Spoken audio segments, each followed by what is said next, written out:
So step 4, examining the literary context. I hope you noticed a few things, both before our passage and after it. It's really consistently positive about David, isn't it? So I noticed in chapter 11, just before our section, verse 1, all Israel came together to David at Hebron and said, "We are your own flesh and blood. In the past, you're the one who fought for us." So they're very positive about David. And then in verse 4, chapter 11, verse 4, David and all the Israelites marched to Jerusalem. So they're all together. And then at the end of that section, verse 9, chapter 11, verse 9, David became more and more powerful because the Lord Almighty was with him. Interesting, the Lord Almighty was with him. Very next verse, who else was with him? The mighty men were with him.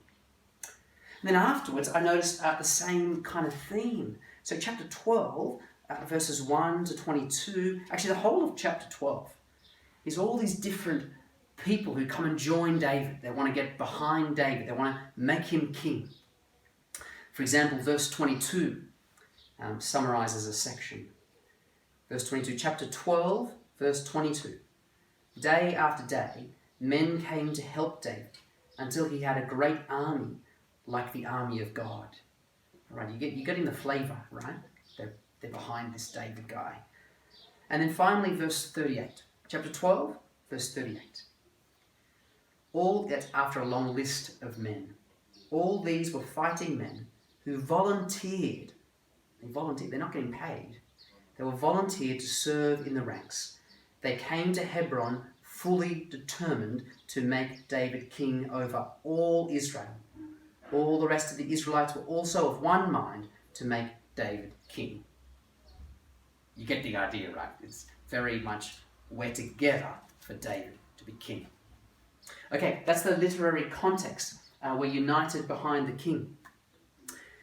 What about the main purpose of the book? Do we know what that is? Do we have any background of that? Again, I just looked at the notes and I read a few things that I thought might fit in here. One was about the chronicler wants to tell us what does ideal Israel mean? What does it mean to be ideal Israel at this strange time after the exile? And he gives two answers.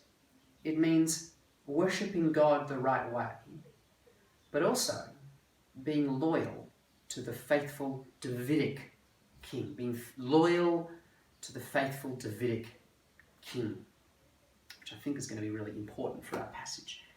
And the other minor point here was that when we are faithful to God, He will powerfully work out His plans for His people.